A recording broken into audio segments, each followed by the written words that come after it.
Okay, the next topic is software security overview.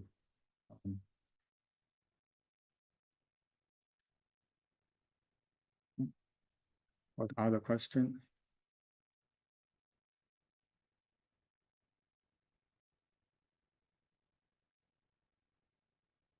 One question is, do we have to submit our project topic before the project proposal slides that are due in March? The answer is no. You don't need to tell me what topic you're going to do. You don't need to get my approval. Basically, I will approve any topic that as long as it has closely related to cybersecurity. So you just need, before the spring break, we will have the submission for the project proposal. Then at that time, you submit your project proposal slides. So you don't need to get prior approval from me.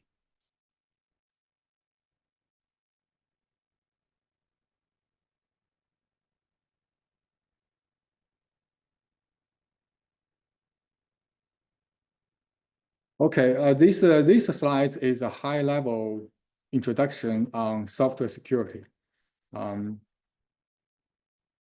Again, I used many slides from other faculties when they teach software security class. So what is software security?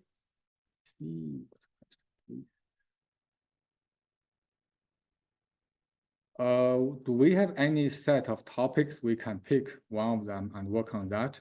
As I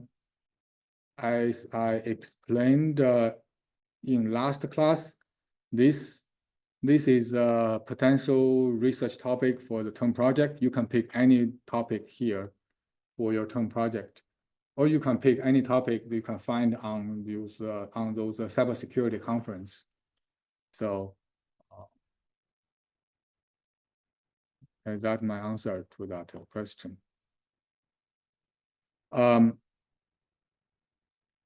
So software security is understand the role that software plays.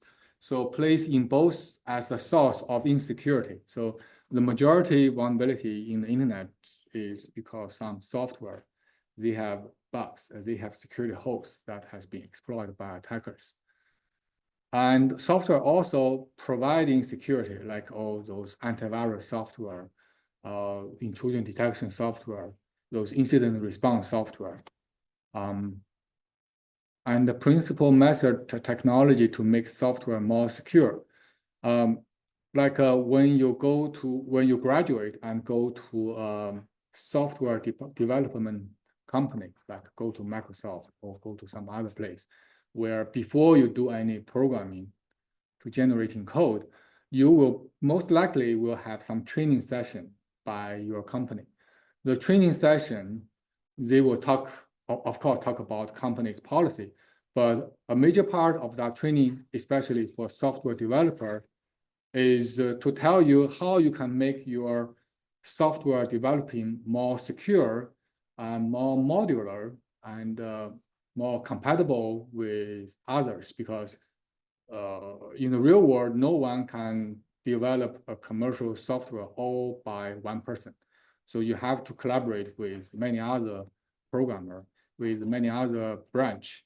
So when you're developing software, you need to follow certain format to design the software so that it is easy to be understood by others and connect with others' program code. And software security is one of the main introduction part in the training, in the new coming training session. Basically tell you how you can generate your code in a more secure way. So here they will introduce some principles and techniques to make the software more secure. And we will also introduce a typical threat and vulnerability in software and how to avoid them.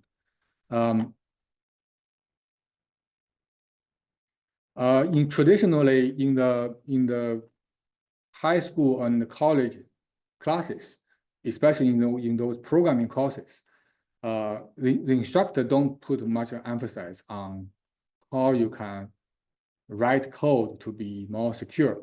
The more focus is on how you can write the code to finish, to achieve required function.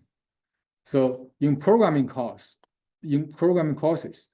you were trained to generate that function as soon as possible, as accurate as possible, but you were not trained to make your software writing more secure. So that will bring a lot of bad habit to many programmers that they never pay attention to the security issues.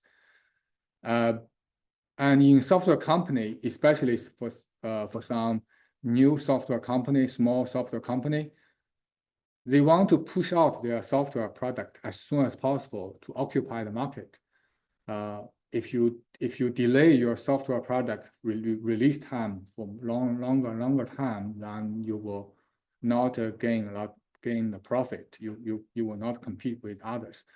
So their number one goal is push the software out to achieve the required function as soon as possible and push it out. So many software companies, their number one goal is also on functionality, not on security. So those are the two reasons that cause many software that has this or that security bugs in them. And one reminder is that software security is just one part of the security issues.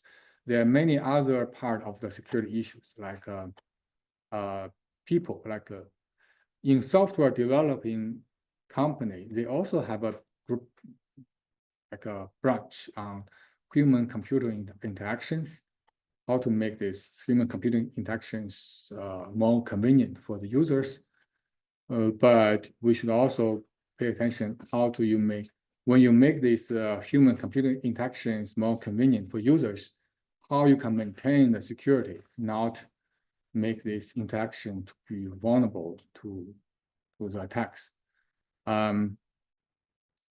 And it's all about many others, like cryptography, what kind of cryptography you use to ensure your software protocols. In many software, the security problem is not because of the coding. It's because your protocol design, your information exchange between your client and server, the protocol, the back and forth information exchange has some security problems. So if you don't design that protocol exchange, information exchange in a more appropriate way, then your protocol will have bugs. And no matter how you make your software secure, your software will be insecure. Like in the traditional Wi-Fi, the first generation of Wi-Fi is using this WEP encryption. WEP encryption itself is secure, but its protocol design, its protocol design part of WEP encryption has a critical vulnerability.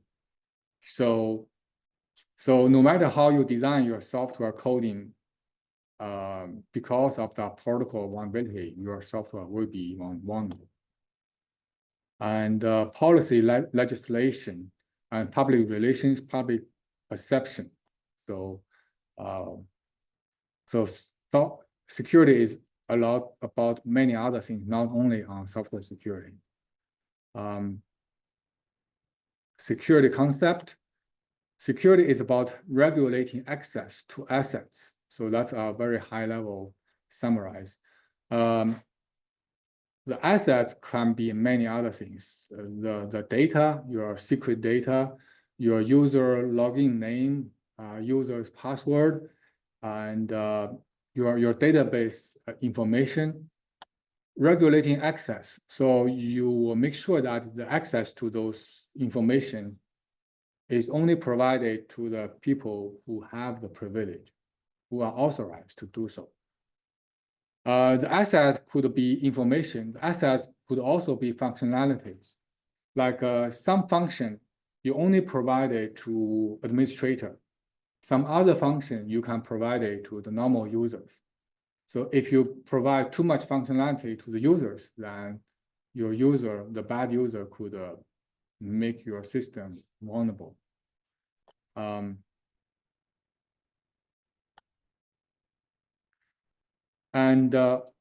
all the software, they provide this and that functionalities. And a better software will provide more functionality to the users. So users will be more convenient to use it. However, when software provides a new functionality, it will come with a new risk, because new functionality will bring in new risk. Like for exam result, if you provide this online exam result query for all the users, for all the students, then that is a very good functionality for all the students. They can check their exam results remotely online. But this functionality comes with certain risk. So the risk is that attacker could get the exam result for many other students. Attacker, if they can access a student exam result, it may be able to modify that exam result to make it higher or lower. So that is the risk of these functionalities. So when you bring in more functionalities, you will also bring in more risk, security risk to the system. So software security is about managing those risks. You provide all the convenient, all the reachable functionality to the users. So then you try to minimize, try to manage those risks to make them to be minimal, to be acceptable level. So you need to decide the trade-off between functionalities and the risk. So don't make security as a secondary concern. Security and functionality, you should put them as the equal importance for any software systems. So there is an enhanced trade-off between security and functionalities. And another challenge for security is that when you boost your security level, when you install any additional hardware or purchase any additional software to improve your security, in many cases, it's very hard to justify this investment. Like you ask your company head that I want to use $500,000 to improve the security of our system. Then it's very hard to justify that investment, because security achievement is hard to evaluate when nothing bad happens. So if your company has not been compromised before, then you ask your boss to invest millions of dollars to improve the security, then they may not be willing to spend that money because they think that our system is fine. It's never been damaged before. So when nothing bad happens, it's very hard to justify this security investment and also security achievement. So that's another challenge for improving the security. And functionality and security is a trade-off. So many users, if you improve security, you basically add a certain restriction to your employee, to your users. So user may not accept that inconvenience. But for some system, if you provide additional functionalities, then many users, they will accept it. So that's the user's perception could also be changed by the functionality provided to the users.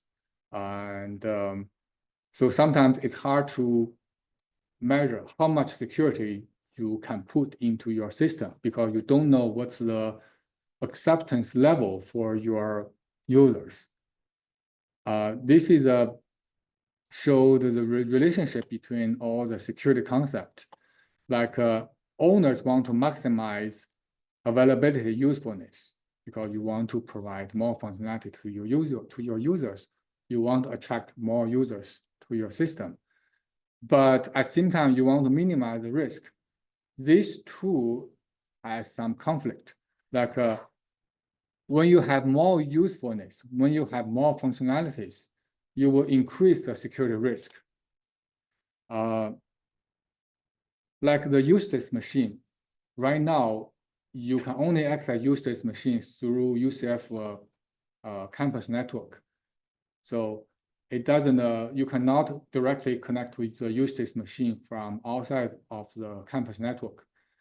You have to VPN first, then you connect to use-case. So that is very inconvenient for the student. However, that restriction will make the use-case machine much more secure than opening it up to the internet, because right now the use-case machine is invisible to the global internet. So the hackers all around the world, they cannot connect and compromise the use-case machine.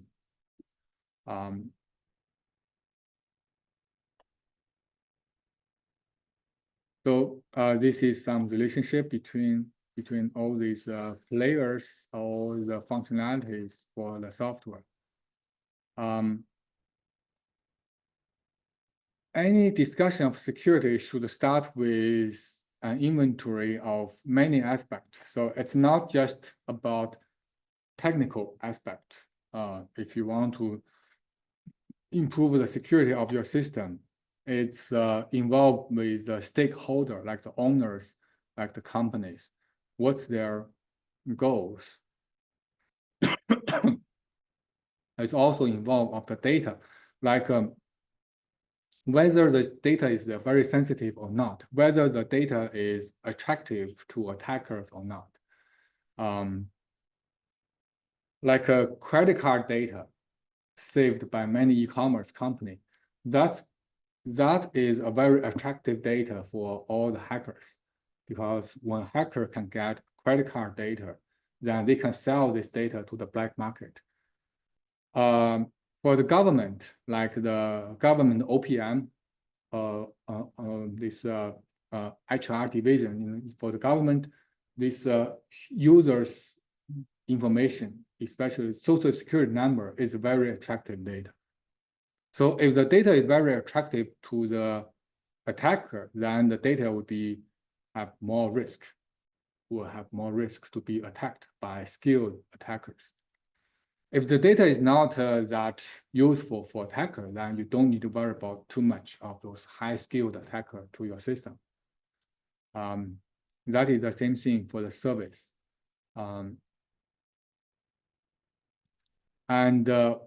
What kind of potential attacker to your systems? If the attacker is just some young guy try some attacking software, then you don't need to worry that much. As long as you patch your system, then you don't need to worry that much. But if your attacker could be some state nations, then you should put more defense on your system, because those state nations attackers, they have much more skills. So any discussion of security without understanding these issues is meaningless, because how much defense you put in your system is all depend on these assets, on the stakeholders, on the usefulness of the assets, on what the potential attackers are. So because security is about impose countermeasures to reduce the risk to acceptable level. So you can see that security is not to minimize the risk to be zero, because there is no 100% security for any system. You want to reduce the risk to acceptable level, then that's about it. Then that would be a suitable one. So what kind of level is acceptable depend on what asset you want to protect, what are the potential attacker you worry about. So if the data is very sensitive, then you should protect it with all the measures. If that data is not that sensitive, if attacker get this data, it will harm your reputation, but that's about it. Then this data, you don't need to put too much measurement to protect it. So that is how you decide the acceptable levels. Reduce the risk is not try to minimize the risk, because every countermeasure you put in to reduce the risk, you need to put some investment, either hardware or software investment. You also create inconvenience to the users. So if you want to reduce the risk to too much, then you will put too much inconvenience to user. The user will not use your system anymore. So it's only about reduce the risk, not to minimize the risk. So a security policy is a specification of what security requirement goals the countermeasure are intended to achieve. Like for a normal data-based system, you just use password authentication. That will be good enough. For some system, maybe password-based authentication is not enough because maybe your system is constantly under attack. Maybe the data is sensitive.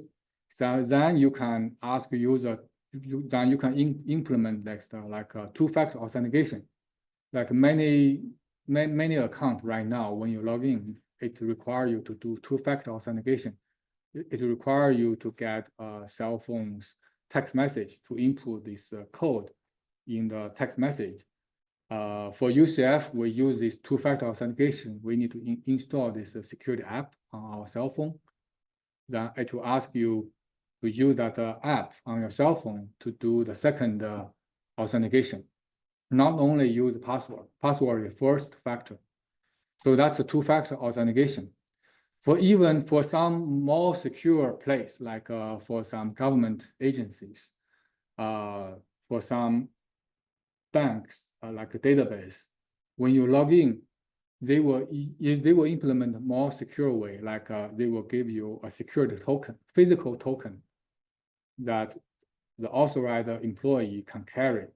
Then every time when you log in, you need to put in that the number show up on the physical security token. So that is also like two-factor authentication, but that is more secure than this text message based or the app based two-factor authentication. But the more authentic access control authentication you put in, then the more inconvenient for the end user.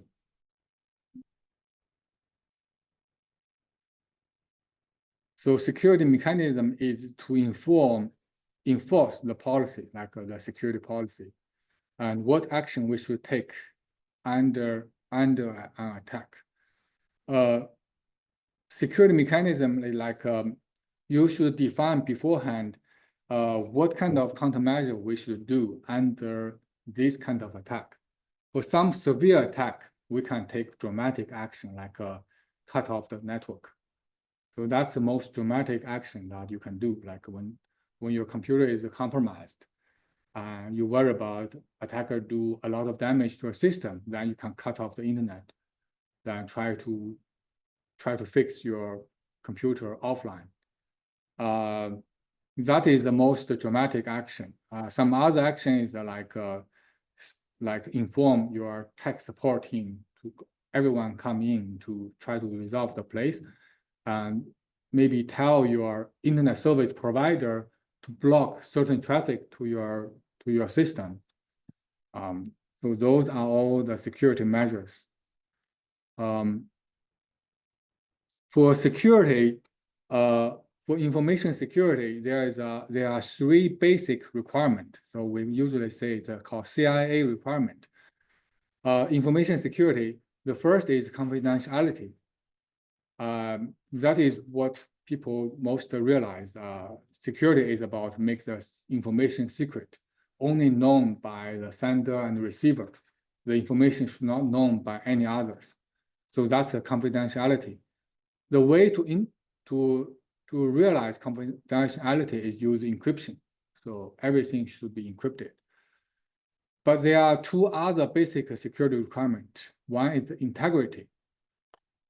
Integrity just means that the information cannot be changed by unauthorized users.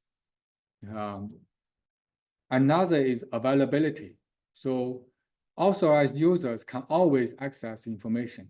So availability is one very big requirement for e-commerce website. So e-commerce website want to make sure that all their customer can access the website anytime they want and without being delayed or dropped. So that is availability for e-commerce. So these three are the three basic, most important security requirement. There are some other security requirements that may not be that widely required by the system, like non-reputation. This is for accountability, like for a legal case, for business transaction, you probably need this non-reputation to be associated with those transactions, such that all the transactions has a trace that you can show in the court for any business dispute. Others like privacy. Privacy is one very big requirement, but privacy is totally how much privacy is required. It totally depends on the scenarios and also depend on the company, on the countries. Like generally speaking, the Europe has higher privacy requirement than the US. So in Europe, they emphasize a lot on privacy. So many companies, when they do business in Europe, they need to put in special measurement to make sure the user's data privacy will meet the EU's standard. And anonymity is like for certain service, you want to provide anonymity to the end user, especially for some discussion forum, especially for some political related discussion forum. And the user may worry about they may be prosecuted by their speech on those discussion forum. Then those discussion forum can provide anonymity guarantee for the end user, so they will not be traced back. So these are some other security requirements for certain applications, not for most applications.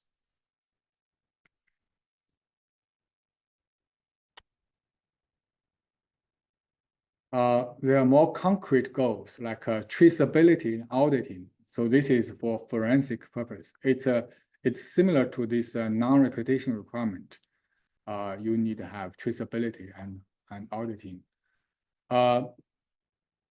Monitoring is like for company, when you want to maintain your security, you should have a good monitoring way to keep recording all the data going on in your system, so that when something happened, you have the saved data to help you analyze, to find out what is going on, what kind of attack, whether attack has been successful, what kind of data has been leaked, has been stolen by the attacker.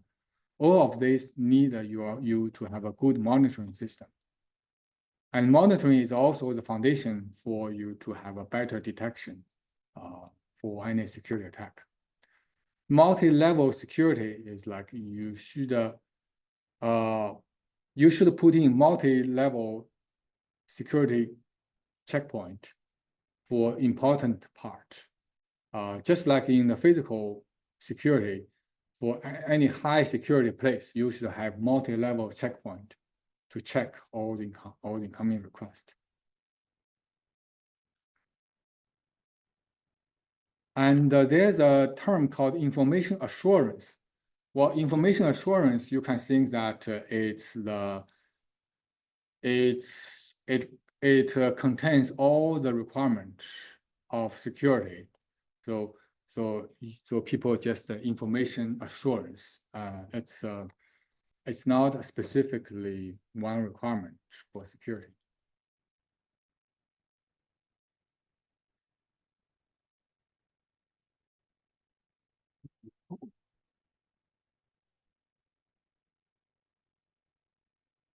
And how to realize security? There's called 4AAA, quadruple A.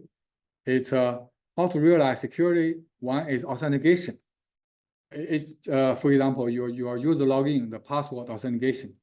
So this is to try to identify who are you, whether you are the claimed user, whether you have certain privilege or not. So authentication. Another is access control. Authentication and access control is highly correlated, but they are different. Authentication is basically for the server to verify who are you. Access control is basically once you have authenticated yourself, access control determine how much access is given to this particular user. So once the user has been authorized, has been authenticated, then the system will decide what kind of privilege is given to this particular user, what kind of control the user is allowed to do, like whether you can access certain data on the system, whether you can access certain function on this system. So that belongs to access control.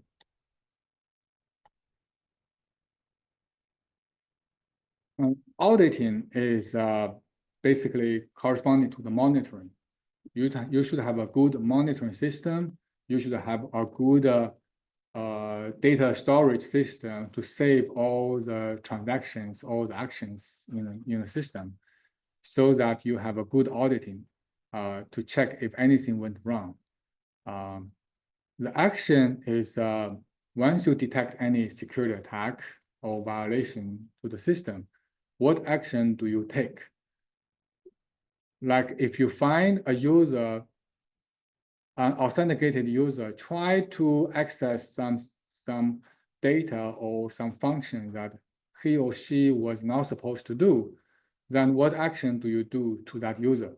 Maybe you can give the user a warning, send user a text message, send user email, or you may just temporarily block that user, so the user cannot log into the system unless the user contact the administrator in another way.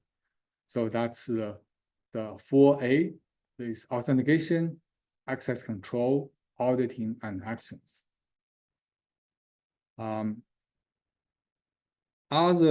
Other means for the last 3A, like access control, auditing, and action, is prevention, detection, and reaction.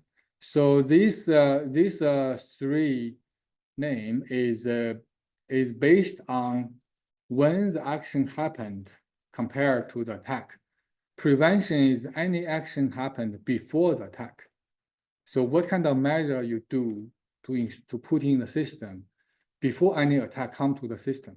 You try to prevent the attack to be successful. Prevention, like you set up certain firewall rules such that only certain traffic is allowed to come in to your network. So that is a prevention measurement. Detection is what kind of measure to detect attack. Detection is any action, any measurement happened during the attack. So when the attack is going on, you want to detect it as soon as possible so that you can stop any damage for the attack. The reaction is what kind of actions you do after the attack. After you have detected attack, after you know that your system has been compromised, what action you need to do?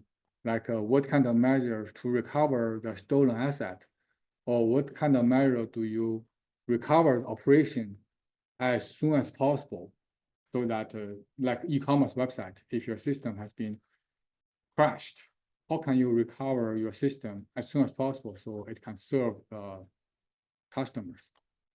How can you repair the damage? Like if there are any data being stolen, can you recover the stolen data? And prosecute and deter offenders.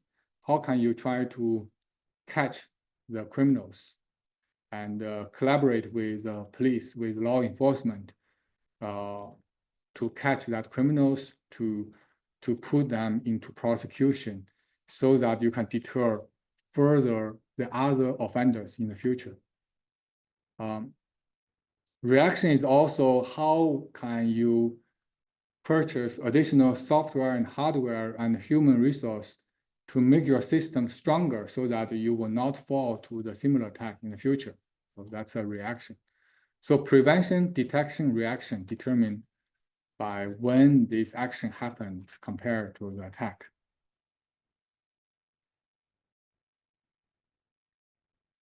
And just remember, good prevention does not make detection and reactions superfluous.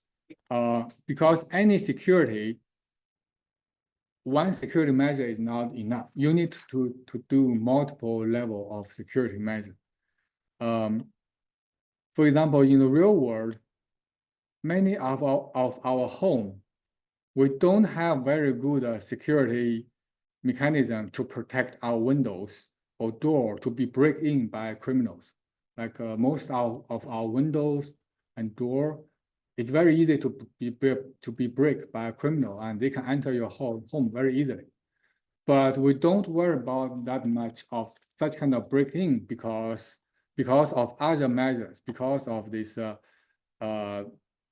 reaction measure, like prosecution and punishment to the offender is very effective. They can be easily caught. So we don't need to worry about this part. But in some high crime place, this deterrence, this detection deterrence may not be enough to deter a burglar. Then you need to install additional fence, hardware fence, or additional like a metal bar doors to protect your home, to make it secure. So everything is correlated. So good prevention does not make detection and reaction not necessary anymore.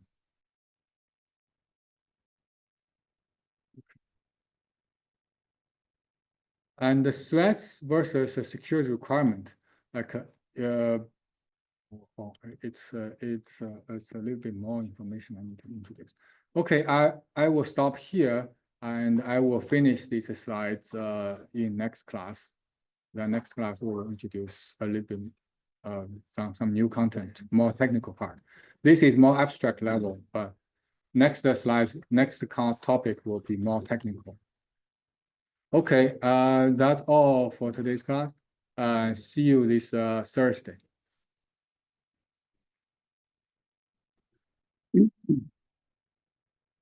Okay, let's start. This is lecture 4 for the malware analysis class. We will finish the software security introduction and continue to the first technical content for this class. It's a buffer overflow attack. Before that, one student asked a question like, when you find a paper, and the paper talk about some future work, how do you know that future work discussed in this paper has been implemented, has been published by this researcher or some other researchers? The best way that you go to Google Scholar, you search for the paper that you have studied, and search for who have cited this paper. Because if you find any research paper, like maybe myself is not a good example, but my recent paper does not have that many citations, but I can have one paper citation. Okay. This one, well, it's not a very good paper, but it's published 2 years ago. It should have some citation. So I searched for this paper, and it shows side by 3. So it's not a very popular paper. A good paper, if it published like 3 or 4 years ago, it should have maybe 100 or more than 100 citations. Okay, so I just use this one example. Suppose you read this paper, you find that it talk about some future work. Like this paper, we did some study for how to verify image news so that we can know this image has not been modified by any other people or not. So suppose this one talk about some future work, like not only work on image news, but also on work on text-based news or video-based news. And you want to know whether other people have done this research, you just click this cited by. So cited by just means this paper has been cited by 3 other published work since this publication. So you click this cited by, then you can check these papers to see whether they have implement that idea or improved based on the paper you have just read. Maybe whatever talk about in the future work in that original paper has already been implemented by the follow-up research. So this is a simple way to find if some new idea you have after reading a paper have already been done by others or not. So if you read a paper, you find that, wow, why not modify the algorithm in this way? It seems much better than the paper presented. Then you need to do broad research. So this is the first step to do this broad research to see whether that idea has been presented by other researchers or not. So using Google Scholar, and you can do that. Like this is cited by 5, so it's still not a very good paper. My best paper is in PhD study. So this one is probably one of the first malware modeling paper, and it has like 1,200 citations. So if a paper has more than 1,000 citations, generally speaking, it's a very, very well-known paper in the research field. Okay, so you just try to use Google Scholar. Google Scholar is mainly for academic research. So all the information you searched here, it's all about academic research.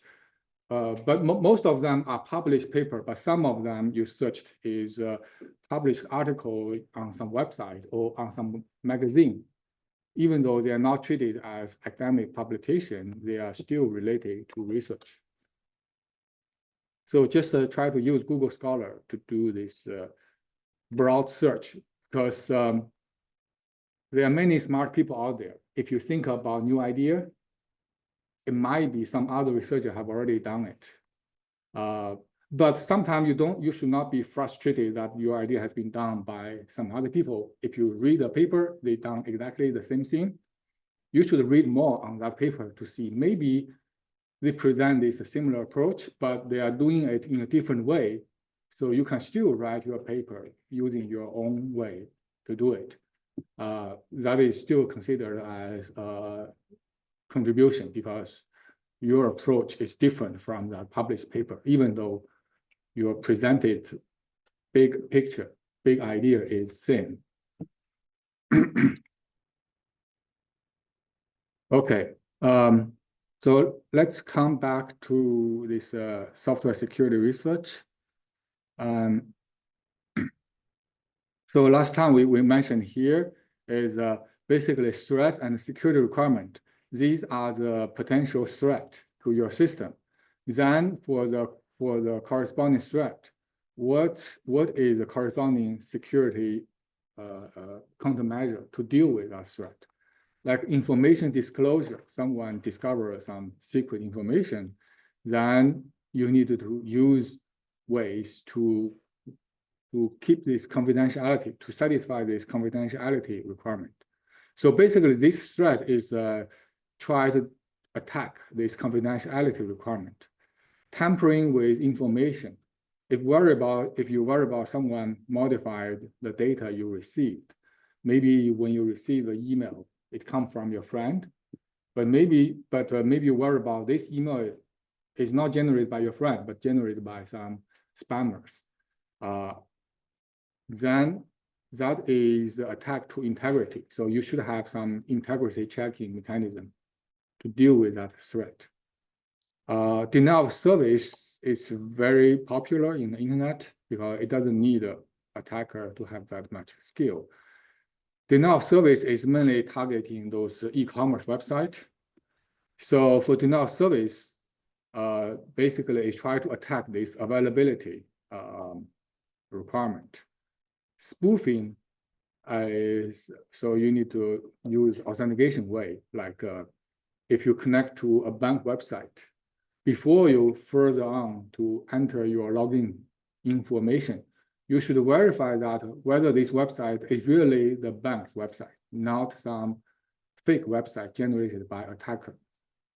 So you need to have a good authentication way.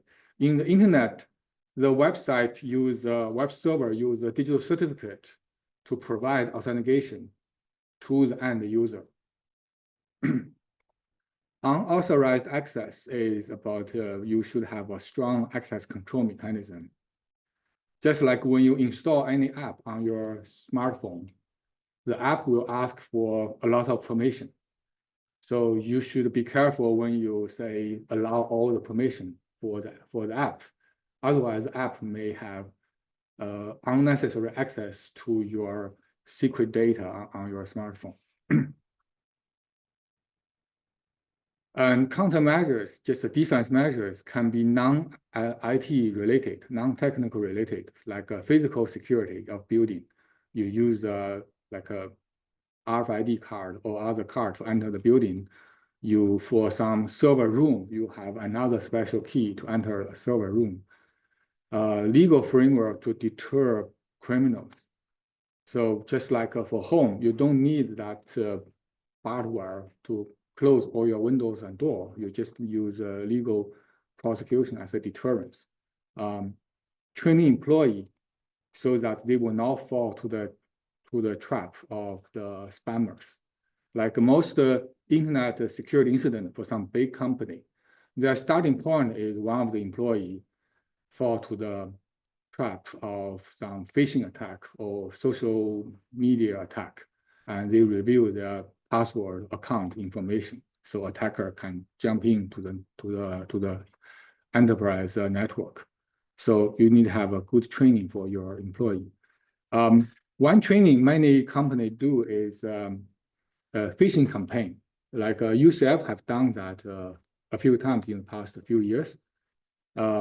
Basically, sometimes you will receive a weird email, and if you click the link on the email, you will be redirected to a website hosted by the UCF IT, and they will tell you that you have clicked a spammer's email's link, and they will tell you what's wrong with that email, and they probably will automatically enroll you into a web course for some basic training.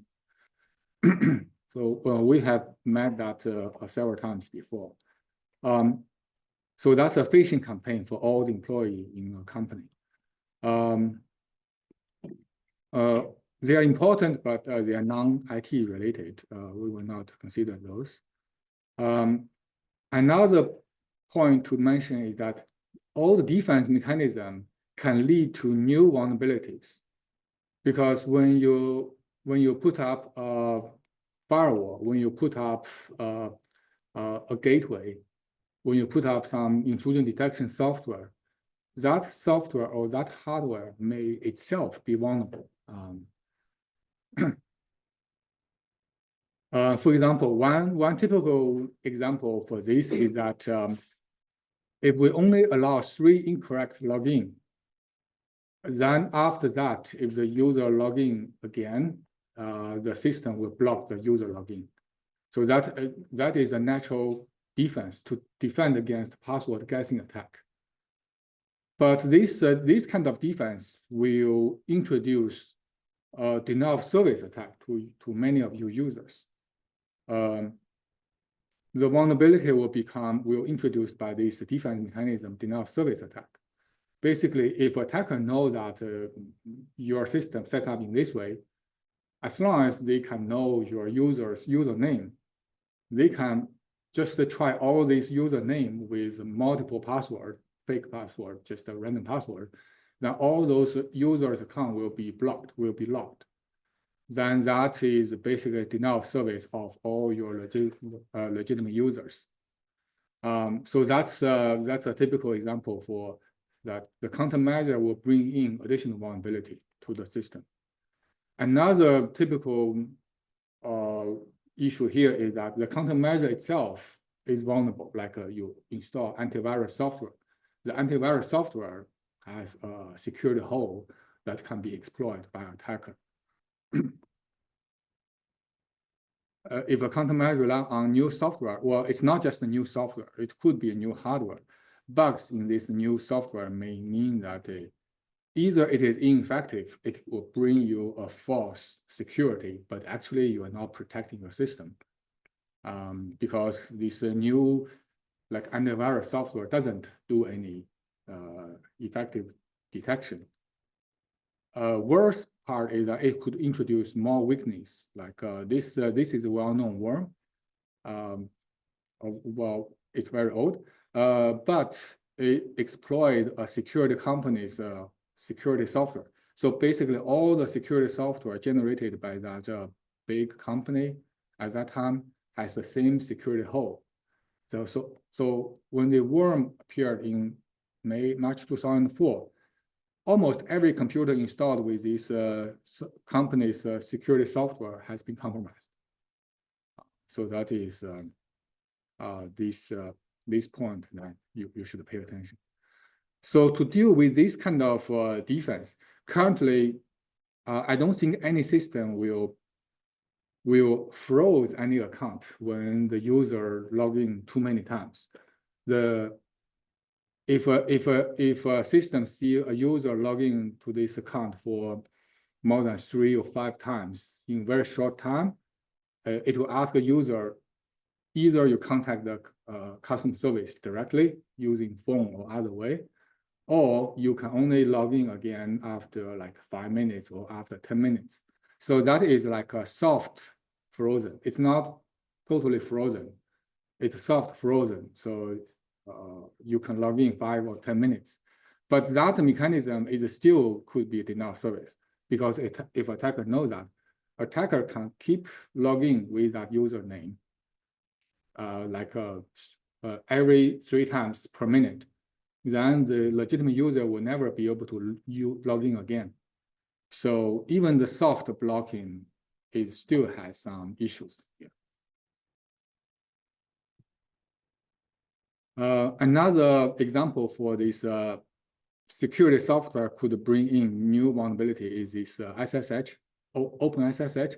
It's open source secure shell program, and well, it's still old. It's a history. So right now it should be pretty secure because it has been developed for a long time. But in the beginning of this SSH software, this was developed in the late 1990s.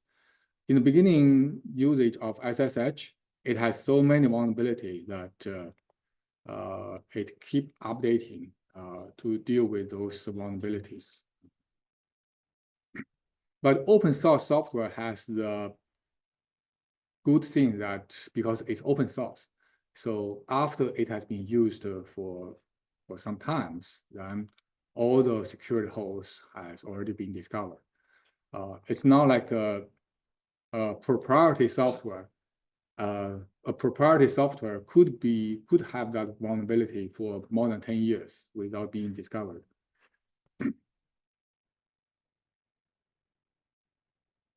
And one security cryptographer basically saying that encryption is the strongest link we have. Everything else is worse. So the system security rely on a lot of things. Cryptography is probably the strongest link in a system. Like before we have any quantum computer, the currently public key infrastructure is RSA public key cryptography they are pretty secure. You don't need to worry about the cryptography itself. What you need to worry about is the protocol, like the back and forth information exchange to implement that cryptography. Another is, of course, programming errors. Another is the distribution errors, like if a user download a browser, but the browser is a modified browser by attacker, then all the security will be off.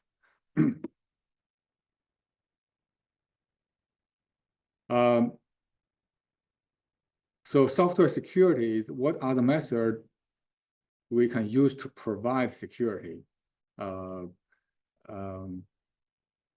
Security design in the software development cycle and the basic principle how you can write a program in a secure way. What are the method technology available who want to break the security? Like what kind of tools available to attacker to discover those security holes? Well, actually, those tools can be used by both attackers and also both by software testing person, because in any software company, you should have a testing group that can test your software to see whether it is implement all the required functionality in the required way, whether it has any security bugs in it. So it can be used by both attackers and software testing group. This is a picture about the life cycle in the security in software development. Like the blue line represents traditional software development cycle. These are the added point for the security design throughout the entire software life cycle. Like when you have this initial requirement and use case for software that you want to develop, you should at the same time think about abuse case. So you not only think about a normal use case like this software, what function this software provide, you should also think at the same time, how can those users abuse the function you provided by the software? So after you consider those abuse case, potential threat, you describe what's a security requirement for your system. So some could be very simple security requirement, like you just require this transmission to be fully encrypted. Some security requirement could be much more complicated. Then the design part, you should do risk analysis. Analyze what kind of potential threat, what kind of risk for each functionality you bring in to the user. So use risk analysis. And during your software development, you have a test plan. Basically, whenever you develop a module, you do a test to test whether that software code module will achieve the functionality it produces. So that's a test plan for functionality. So at the same time, you should think about test plan for security. Like what kind of test I should use to discover a potential security bug in that software module. So not only test of the functionality, but also test of the security part. Risk-based security test. So this test plan is for functionality. In the security part, you should have test plan for all those security based on the risk you analyze. After you have the entire code, you should do static code analysis. Static code analysis is basically analyze the source code to see whether there are any problem in your coding. Like one easy problem is that you create dynamic memory allocation, but you never release that memory allocation. So that's clearly, well, it's not a security bug, but it's a software bug, because if your software running in that way, sooner or later, your system will be slowed down or to crash. So static security analysis. Then you should have penetration testing. It's more like a dynamic analysis. You do penetration testing on the software. And when you release the software to the market, you get the field feedback to improve your functionality. You should also get the feedback about the security bricks to implement the security patch to patch all those discovered vulnerabilities. So that's the lifetime cycle of the software design. And throughout the lifetime, you should have all the security steps added to it.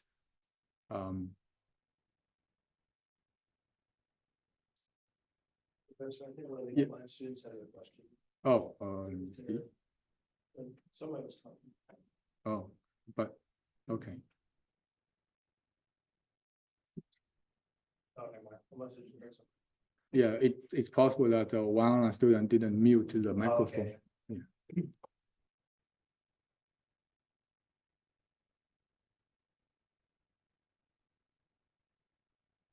Example of the security technology, cryptography, that's obvious, clear.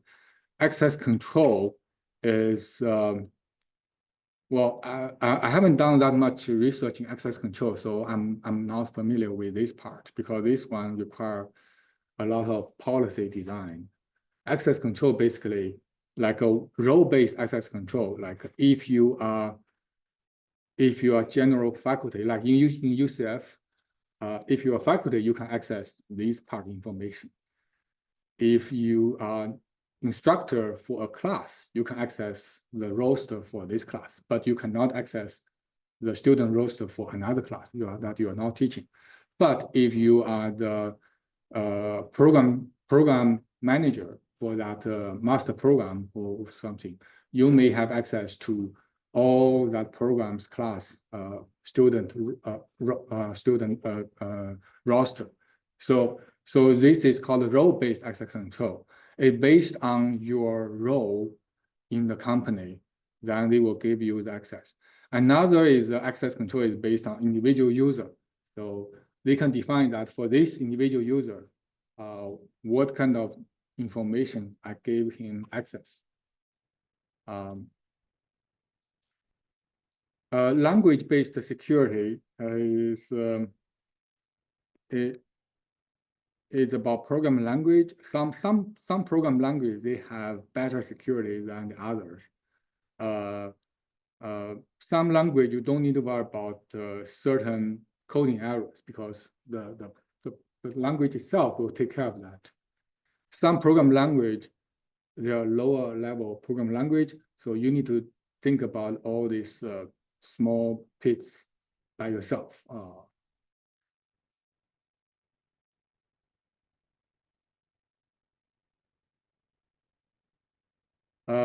Those technology may be provided by the infrastructure application built on, like operating system may provide SSL. So you don't need to, you just use this SSL API provided by operating system. Then everything will be taken care of by the operating system. Some operating systems, they provide access control, very complicated access control, so you don't need to implement it by yourself. Okay. Application built on top of infrastructure consist of applications built on top of operating system and program language and database. Well, it's very general things here.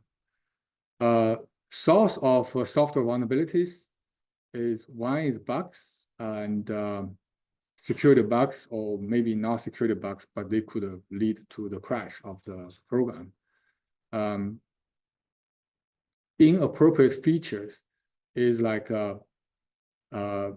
if you give this, like in the smartphones app, if you give this app too much permission, then the app can modify something that we are supposed not to be able to access. Inappropriate use of features provided by the infrastructure. I don't have a good example for this one.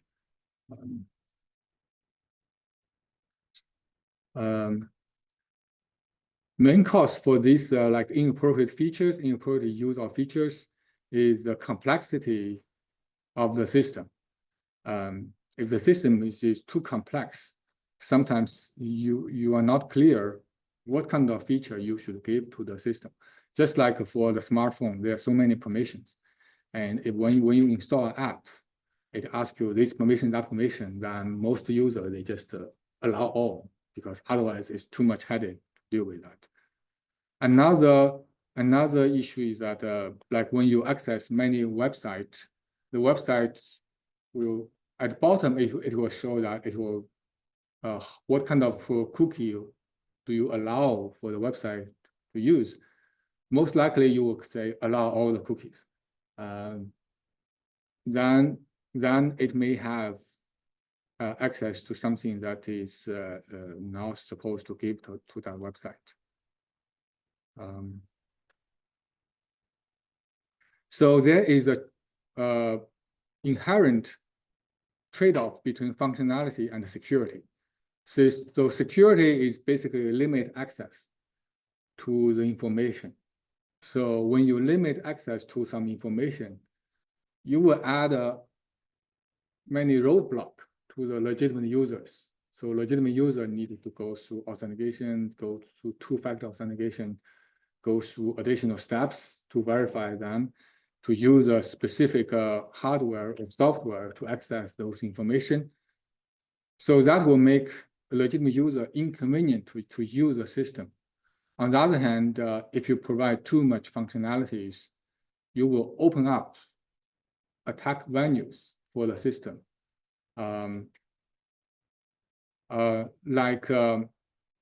If a system can only allow local user to access, then it will be immune to the internet attack. But if you allow this system, like a home, like a security camera allows the user to remotely access through your smartphone at any point. So that means that this security camera can be accessed by the internet. Then any internet attackers in the whole world, they have the attack menu to access your security camera. So if your security camera has any vulnerability, it could be compromised easily by anyone on the internet.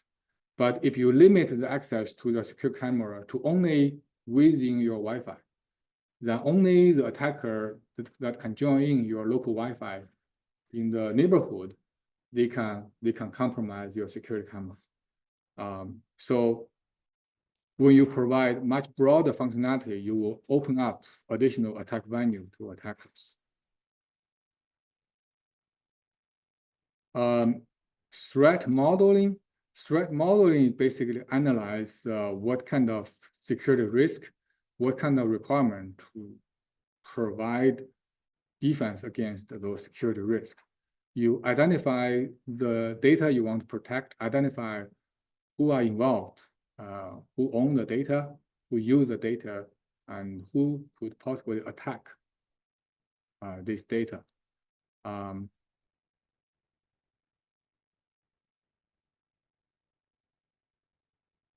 Decide which threat to respond to, because not all the threat you need to respond to. Otherwise, you may spend too much resource or money to provide that security. For some threat, maybe that's either they are not serious or they are so rare that you don't need to talk about that kind of threat. So you only deal with the threat you think that is potential attack to your system. Then decide how to mitigate those threats. Use what kind of technology to mitigate those threats. For example, when you worry about this threat about spoofing identity, then you should use authentication way. Authenticate user, you may use like a two-factor authentication to authenticate the user when the user log in to the system. When you worry about tampering with the data, you should have good access control to control who can access that data. You should have when you generate those data saved in your storage, you should have either hash signature, digital signature, or message authentication code with that data, so that whenever the data is modified, you will be able to easily detect that this data has been modified. So if you have a message authentication code, you can easily verify that whether a data has been modified or not. You can use even seriously, you can use the write-one storage to write the data to those read-only storage. Then you don't need to worry about attacker tampering with that data anymore. Of course, this is the most dramatic measurement to deal with this threat. Reputation, you should have a good logging and auditing trail so that you have a forensic data to analyze, to show to the court. Denial service, like this is e-commerce. E-commerce, they worry about a lot about denial service. So for e-commerce website, they take a lot of measure to deal with denial service. For example, they can have a design such that they can gracefully degrade their service. Like if they see there are too many users access this their website, they can give each user a smaller amount of resource, like a smaller amount of buffer, a longer allowed like a response time, so that each user will use a smaller piece of resource, then I can serve more users. So even though I'm under attack, I can still serve those legitimate users, but all those legitimate users, they will have a slower response, slower connecting time to my website. But I can still keep the website online and working. So that's a graceful degradation. Filtering, like I can quickly discover where this attack traffic comes from. Then I can ask my internet service provider to temporarily block all the traffic from those source of the attack. So this filtering, increase server resource. Like if you see that you're under denial service attack, if you are using cloud service, like using Amazon's cloud service or Google's cloud service, you can immediately contact Amazon to ask them to allocate more cloud resource to you to set up more node for your website, so that you can still withholding your normal operation.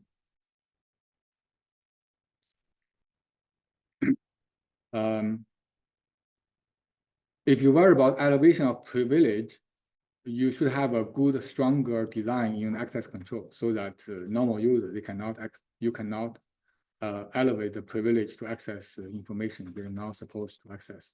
Sandboxing is that for all the login user, you can only access information in the sandbox, in the virtual machine. You can never go out of the virtual machine because no one can go out of this virtual machine. So that is a sandbox. One example is we can use email system as example. When a user send an email, the user using his mail client.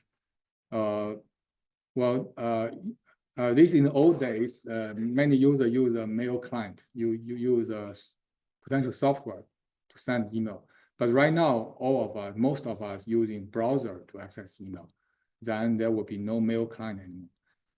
Then the mail client software will contact this mail server. The mail server transfer to the destination mail server. Then the destination mail server will push the data to the receiver user's mail client software. Then the user access his mail client. So there are multiple steps in this ways that each step could be potentially attacked by an attacker.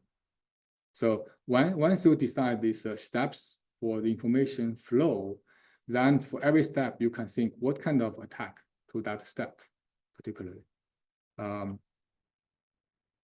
Like eavesdropping on email, this is the most obvious attack.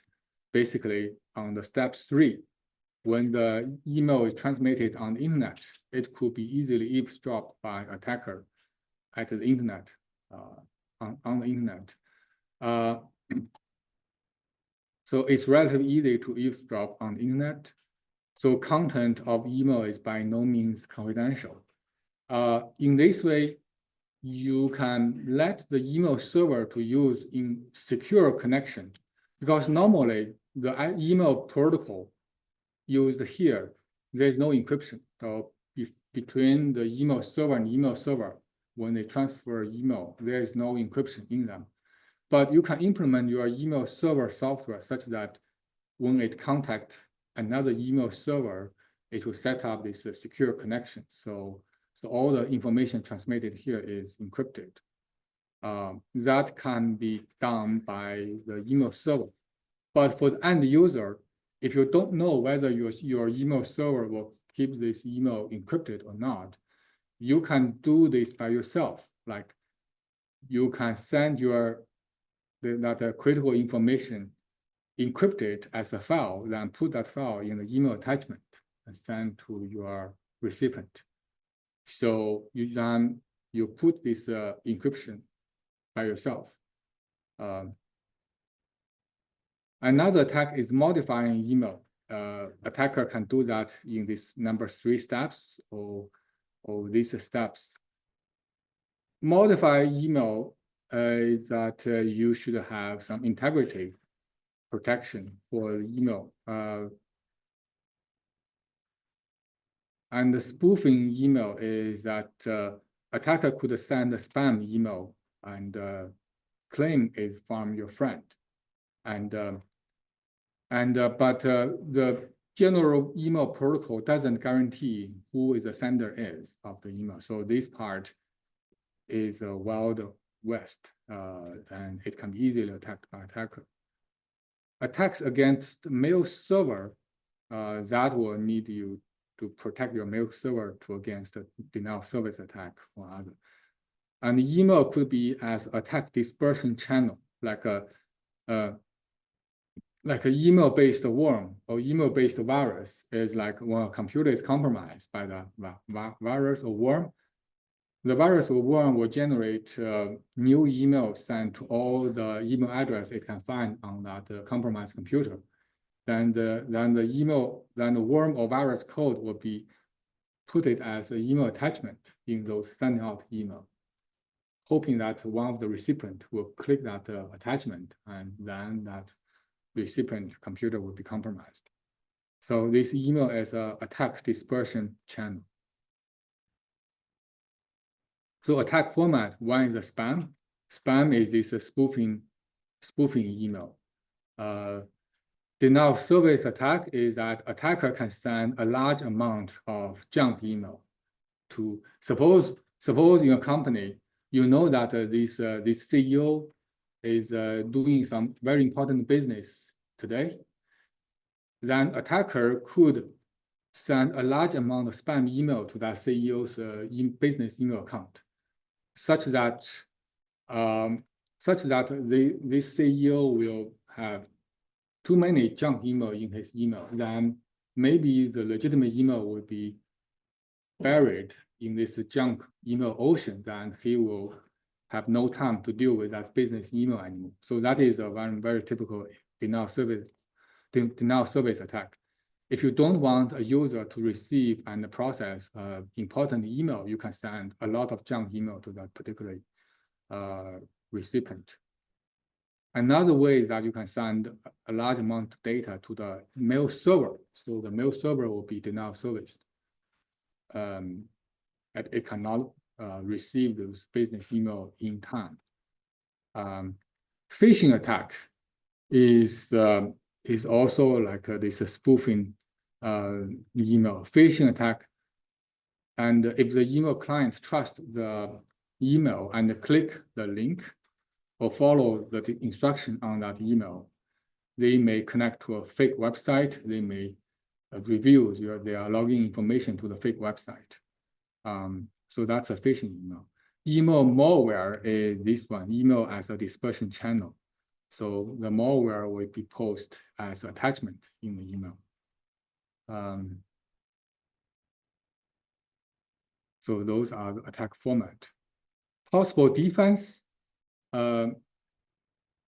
eavesdropping and modification we can counter by cryptography techniques. Spoofing, we should have a strong authentication protocol, like a phishing email. Even if you click the link, if the user be aware of this website they are connecting with, then they will not fall to the phishing email.